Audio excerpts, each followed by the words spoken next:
What if the world's final days didn't begin with fire from the sky, but with a strange message to a man named Chuck? No one knew who he was. No one knew why the words, "Thanks for 39 great years," were appearing everywhere, from glowing billboards to banners in the sky. But as the oceans rose, cities burned, and the stars themselves began to vanish, everyone was about to find out. It's an ordinary school day for Marty, a middle-aged teacher trying to keep his students focused, until sirens scream outside. Fire trucks and police cars race past, and the class is instantly distracted.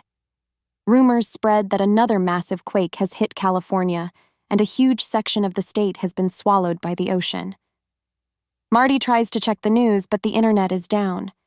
By the afternoon, he's supposed to meet with parents, but the entire school is restless. Nobody cares about grades when it feels like the world is falling apart. When he finally leaves, the roads are chaos. Traffic lights are dead. As he creeps forward in the jam, he notices a huge sign above a bank that reads, "Thanks, Chuck, for 39 great years." It feels bizarre. Who is putting up ads now, when everything's falling apart? That night, the news confirms the worst. Coastal towns are vanishing underwater, volcanoes are erupting, forests are burning, and tsunamis are wiping out cities. In China, riots are breaking out. Across the world, disaster is everywhere. Meanwhile, Marty's ex-wife Felicia is working a late shift at the hospital. She's been watching colleagues break under the pressure, some even ending their own lives. When she finally takes a break, the radio plays the same odd message Marty saw earlier. "Thanks, Chuck, for 39 great years." She doesn't know why, but it sticks in her head. That night, she calls Marty. They talk about how people seem to be returning to old relationships in these last days. Felicia's seen coworkers quit just to be with family. Marty says many of his students have stopped coming. Both have seen the mysterious Chuck sign. Neither knows who he is. When their call ends, Marty switches on the TV. The signal flickers, then cuts out entirely, only to return with the image of an older man's face. An announcer repeats the same words, "Thanks for 39 great years." Then the screen goes black. The next morning, Marty's neighbor explains that a massive sinkhole has cut the city in half, swallowing cars, streets, even buildings. California is down to a fraction of its size, the Midwest is burning, Florida is flooding, and famine is sweeping through Asia. Even the plague has returned. More neighbors return home, jobs gone, workplaces destroyed. Then a plane passes overhead pulling a banner that reads, "Thanks, Chuck." Felicia walks to work through streets plastered with graffiti of the same name. When she reaches the hospital, it's completely empty. No patients, no staff.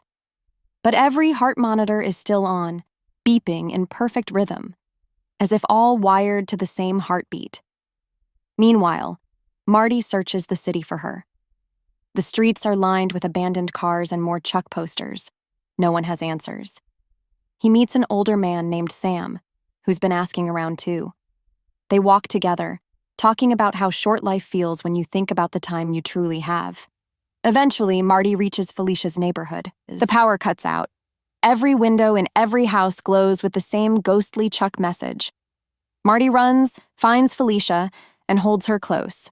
She's seen it too.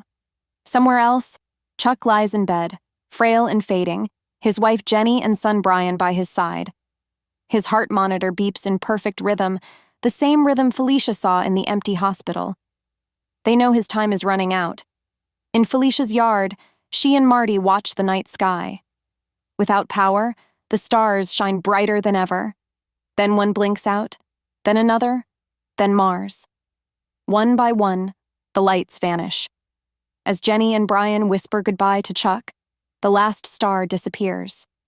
Marty turns to tell Felicia he loves her, but before he can finish, everything goes black. 9 months earlier, Chuck was just an accountant in town for a banking conference. A faithful husband, a proud father, but deeply unhappy. On a street corner, he passed a young drummer named Taylor, who played with such joy it stopped him in his tracks. Without thinking, he started to dance. A crowd gathered, a bookstore clerk named Janice joined in, and soon all three were laughing like old friends.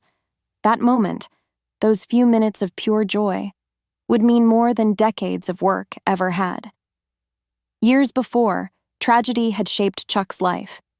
His parents died when he was 7, leaving him with grandparents Ali and Sarah. Sarah taught him to dance. Ali forbade him from entering the cupola on the roof, claiming it showed people things they didn't want to see.